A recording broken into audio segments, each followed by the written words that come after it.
In Part 1, we saw how the Sophists launched an intellectual revolution, freeing minds from the chains of tradition and making man the measure of all things. But this freedom, like any great power, had another side, a dark and dangerous one. They opened Pandora's box, and from it emerged questions that threatened to destroy ethics and justice at their very foundation. Welcome back to Cogitoski. Grab your coffee, and let's continue our quiet, useful, and enjoyable journey. Today, we will witness the confrontation that would change the history of thought forever. In one corner of the ring stand the Sophists, the superstars of their age, masters of persuasion who command fortunes.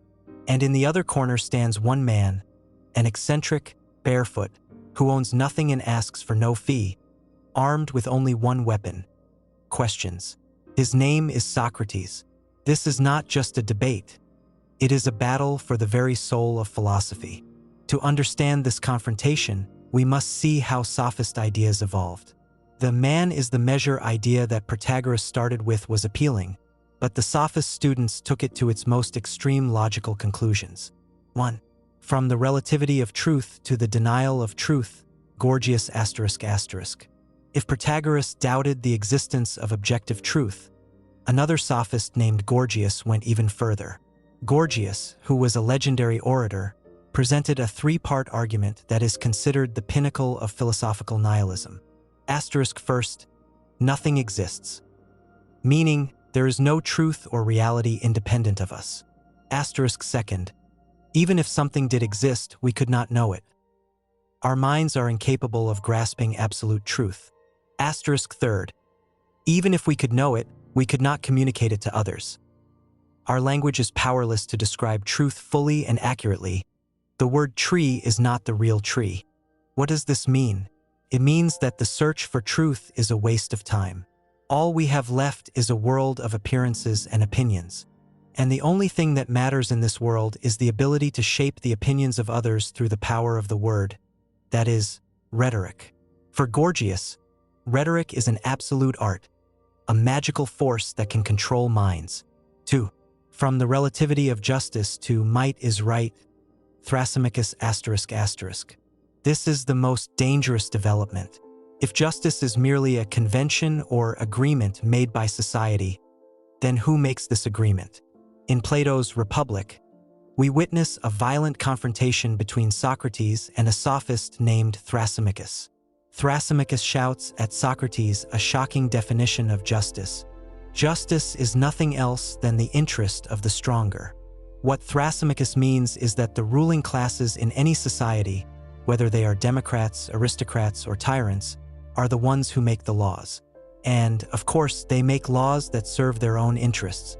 Then, to make people obey them, they call these laws justice, and declare that anyone who breaks them is a criminal and unjust. So, justice is just a pretty name we give to what the powerful want. True injustice, according to Thrasymachus, is to be strong enough to go beyond these laws and impose your own will. The tyrant who steals, plunders, and kills is the happiest of all men, because he has achieved the highest degree of injustice, i.e. power. Here, sophistry reached its terrifying final conclusion. There is no good and evil, only strength and weakness. Morality is just a trick invented by the weak to protect themselves from the strong. In the midst of this tide of relativism and nihilism, Socrates appeared. Socrates was not a sophist. He was their antithesis in every way. They charged high fees. He was poor and asked for nothing. They claimed to know everything. He claimed to know nothing. They gave long, dazzling speeches. He walked in the marketplace and asked short, embarrassing questions. They taught how to persuade. He searched for what is the truth. The Socratic method was simple and devastating. He would meet a man who claimed to know something, a politician who claimed to know justice, or a general who claimed to know courage. Socrates would then begin to ask a series of simple, logical questions. Step by step, he would expose the contradictions and gaps in his interlocutor's knowledge, until the man finally admitted that he did not, in fact, know what he thought he knew. This process was not meant to humiliate people, but to achieve two goals. 1. Intellectual cleansing asterisk to remove false knowledge and contradictory opinions from the mind, which is the first step toward true knowledge. 2. The search for universal definitions asterisk Socrates believed, unlike the Sophists, in the existence of absolute truth. He believed there was an essence of justice, an essence of courage, and an essence of goodness, and that these essences were fixed and unchanging.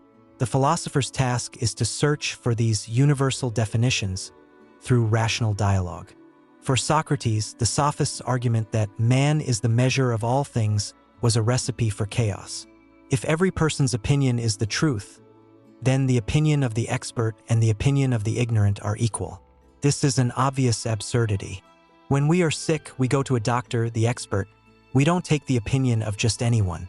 Therefore, objective knowledge exists, and reaching it requires effort and critical thinking. So, what is the final legacy of this confrontation?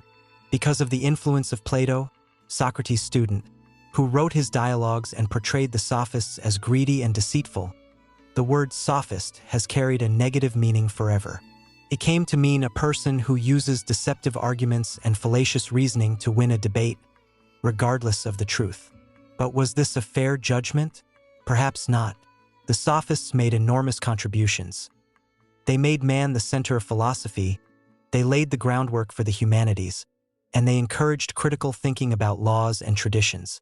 They were an essential part of the Greek Enlightenment. The problem was that the relativism they advocated was a double-edged sword.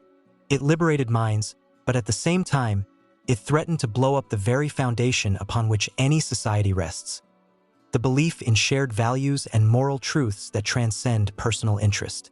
Today, we live in a world that greatly resembles the world of the Sophists, an era of post-truth, fake news, and social media bubbles, where it seems everyone has their own personal truth.